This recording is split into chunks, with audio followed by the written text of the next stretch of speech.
Now, a tech team within the Labour Party, known as Value Added Leadership, says it's created a political app for supporters of Peter Obi and his running mate Datti Ahmed that's designed for a smartphone generation, with the aim of getting them to be more politically engaged.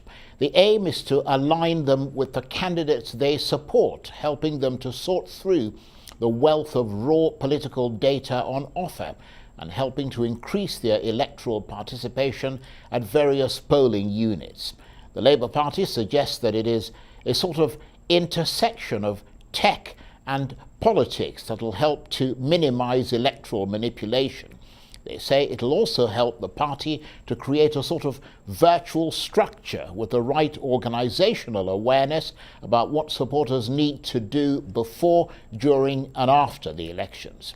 So how is it actually going to work in a practical and beneficial way, and what sort of advantage might it give the Labour Party?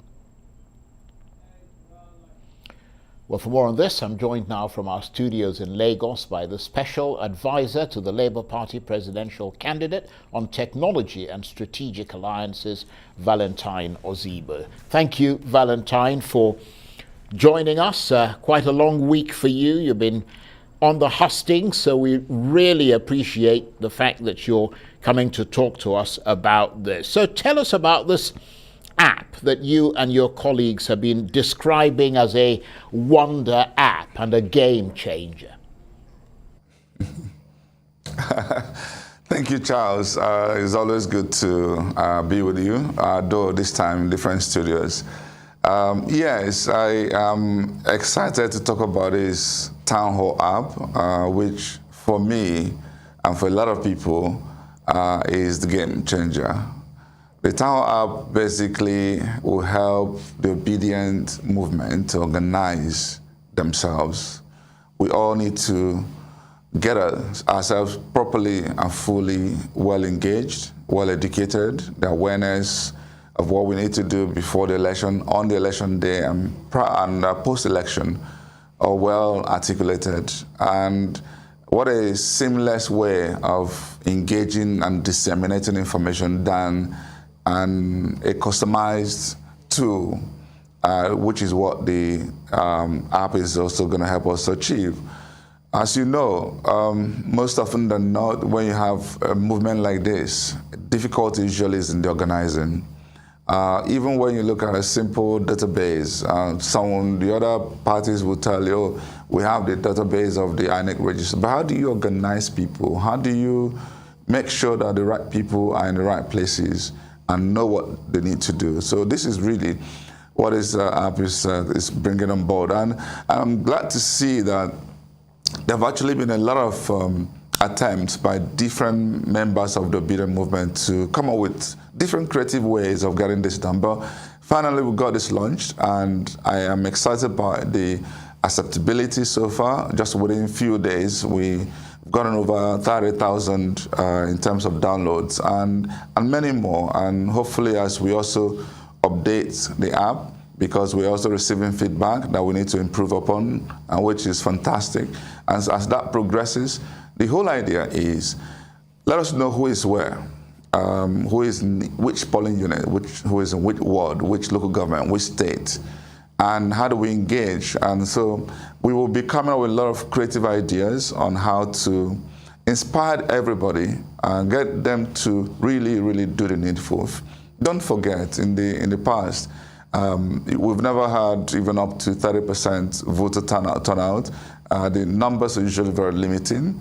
And this year, out of the 93 million voters, how do we make sure, because we know that majority of people who are eager to get their PVC for the first time are obedient. We know that. We also know that even for those who've been voted in the past, a lot of them are waking up to the reality. So it's to advantage to see that many people come out on that day to vote.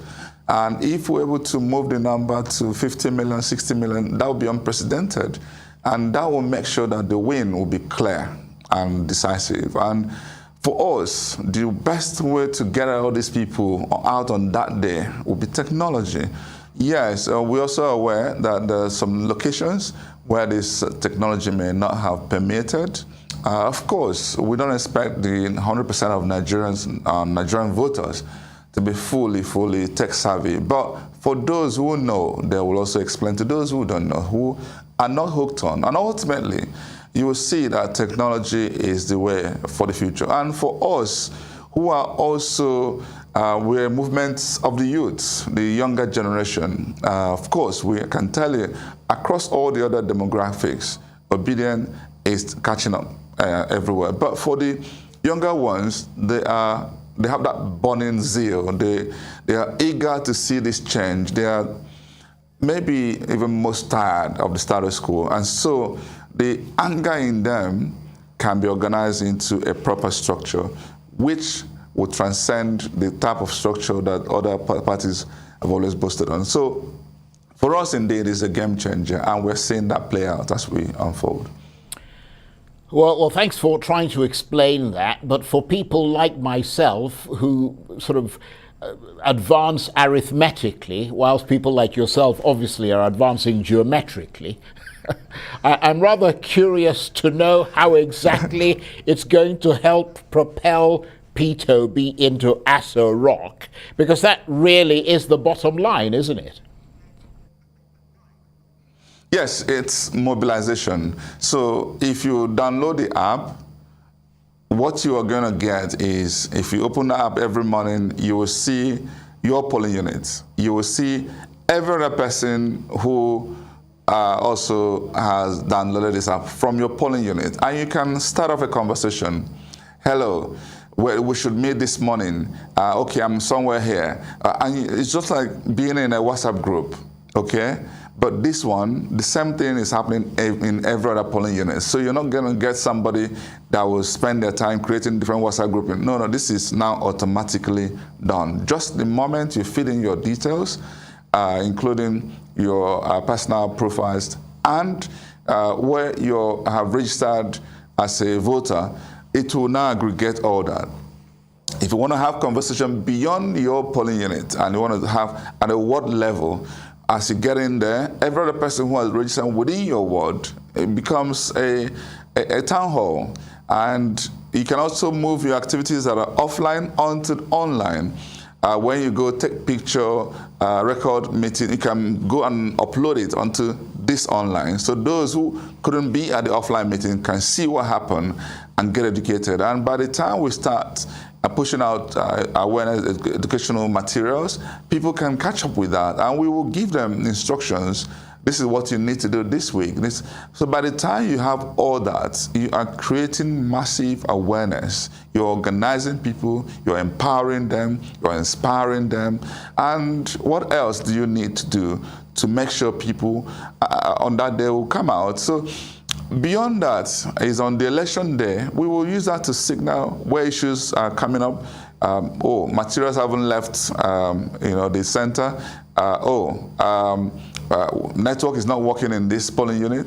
And so by the time we synchronize that with our situation room, it will give us a much higher advantage. And of course, even post the election, this is what we can also use to gather information so that in case anybody is doubting our win, we will be here to obviously evidence that out. Well, I have to say, it sounds very interesting and perhaps crucially quite innovative. But let's go beyond the app and the digital space and help us sort of assess how your campaign is progressing towards the 2023 election, now just a few weeks away. I mean, are you happy with the pace of your progress, or are your efforts stuttering a bit? I am excited, Charles. In fact, watching and being in some of the rallies from Delta, what happened in different locations in Delta, from Abo to Warri to Asaba down to Anambra State, between Oka and Onitsha, and then getting to Enugu, from Nsukka to Enugu, and you can see the massive enthusiasm. It can only tell you that P2B is a phenomenal human being who has achieved and attained what I've not seen any human in Nigeria attain before. The level of acceptability, the pure love, pure compassion you see. And don't forget the other big parties we used to know. If you have an idea how much they spend to get people on board and compare with the organic love that people show P2B, the difference is legendary. And I'm excited. I'm excited because every single thing we've seen on various polls being affirmed. Every poll we've seen so far and going, and I'm sure many more polls will come out before the election. You will see always a gigantic win for P2B in the southeast, in the south-south, most likely in the north-central. And then when you get into southwest, he still continues to trend upward.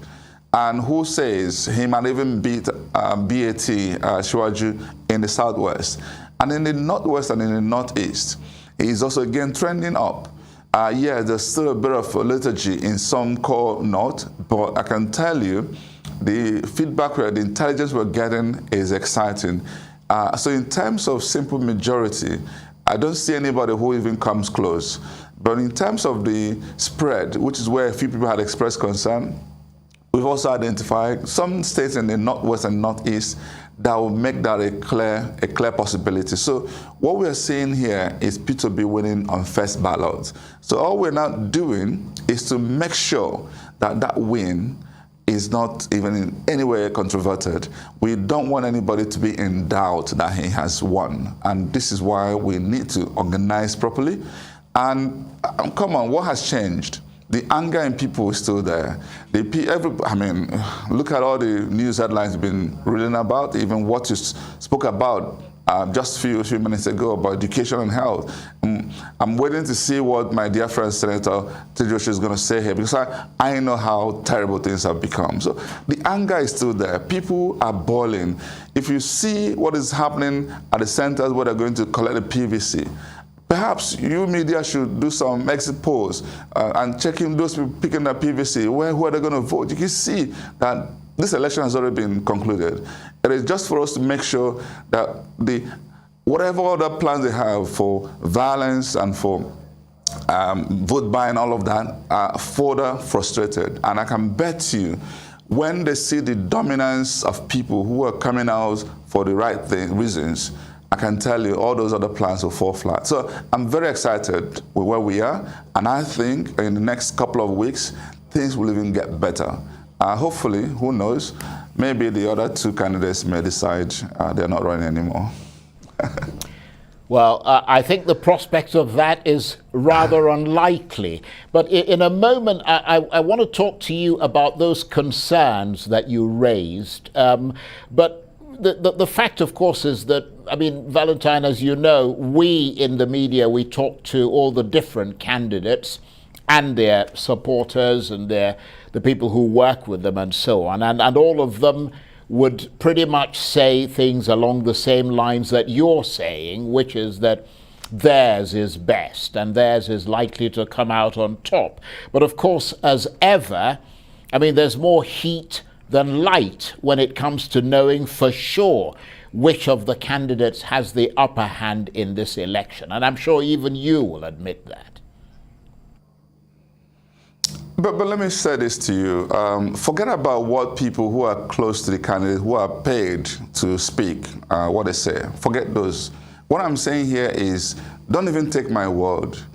Go on the media, social media, for instance. Get the hits.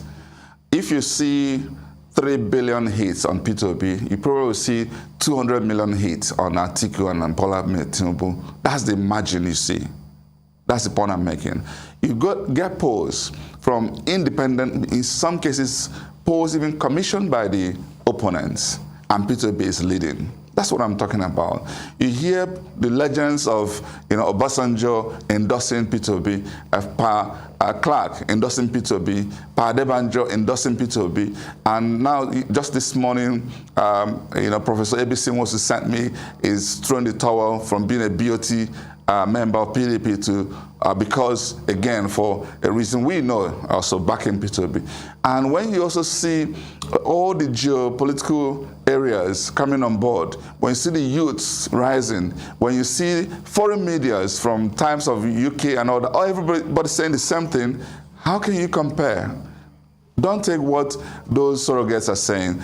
Take what people are saying, and then do your homework, and you will see clearly the difference is indeed light and day. P2B is the best choice for all the reasons you can see.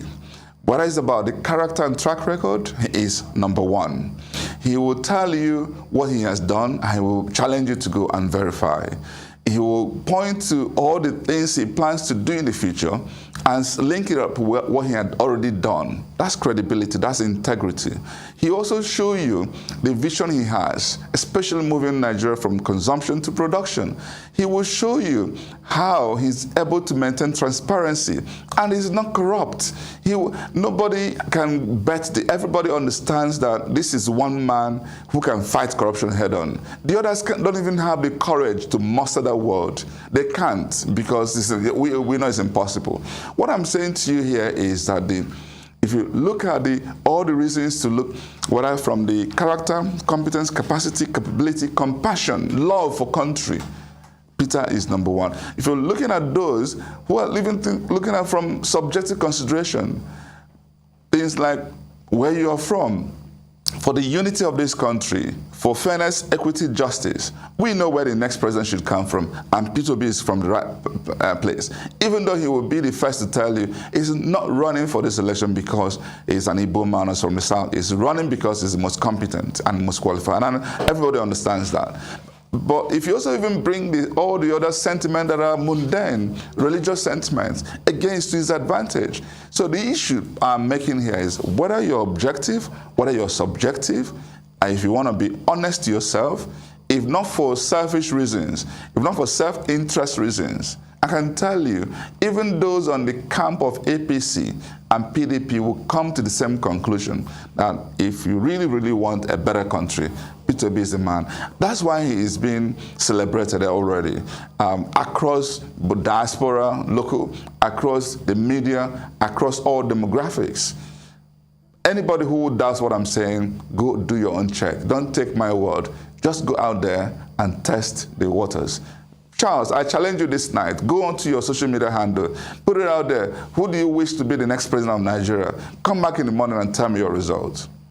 Right. Okay. But we've just got a few minutes left. As the drumming is starting to sound more urgent, and I can see you're obviously excited, but so are all the other sort of members of the other parties.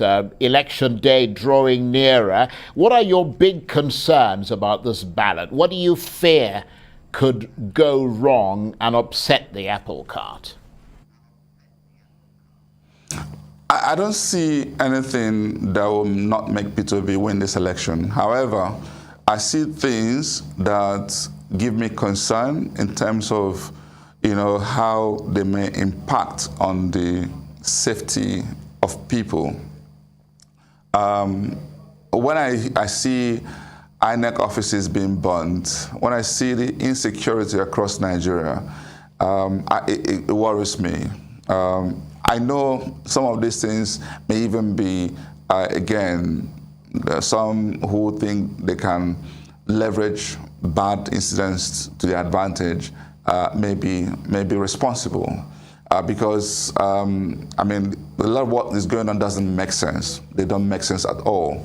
So, but the fear that I have is to the extent that we do not have any reason to lose any more life in this country. It worries me, but as to whether this election, I honestly don't think that a lot of fears that people have are founded. If you think money is going to play a new role, you're wasting your time. I think what INEC has done, they've done a lot of fantastic things. They have empowered the voters by taking things to the polling units. It is the polling unit that will decide what happens across board. It doesn't matter who you know in INEC, who you know in the security agencies. Doesn't matter. Doesn't matter how much cash you have. Because people are tired, people will vent their anger on that day by coming out massively, and they will see it through that their votes count. And when they do that, they will see the result, and before you even know it, we will know the answer everywhere, because technology will be there to tell us what is happening in every polling unit. And when that happens, trust me, Charles, you'll be excited that a new Nigeria is upon us. Right. Well, we've got just about a minute or so left, so if you could keep the answer reasonably brief. I was going to ask you whether or not, because there's a lot of rumors flying around about discussions with other parties and alliances, potential alliances likely to be forged, some of the smaller parties wanting to merge with the bigger parties, rumors again of the Labour Party and the NNPP talking to each other. Is any of that true? Well, I honestly don't know. It's not my forte. I don't get involved in those conversations. But what I can tell you is anybody who wishes for a better Nigeria will come on board to join P2B and Labour Party. And anybody who is looking for money because of the hunger being impoverished already will be talking to APC and PDP. That's all I can tell you. But also, please, let me also use this opportunity to tell people that for those who are still looking at old pictures of P2B, either in PDP or some who are thinking, no, P2B is in Labour Party. LP, that's what you're going to see on the ballot paper.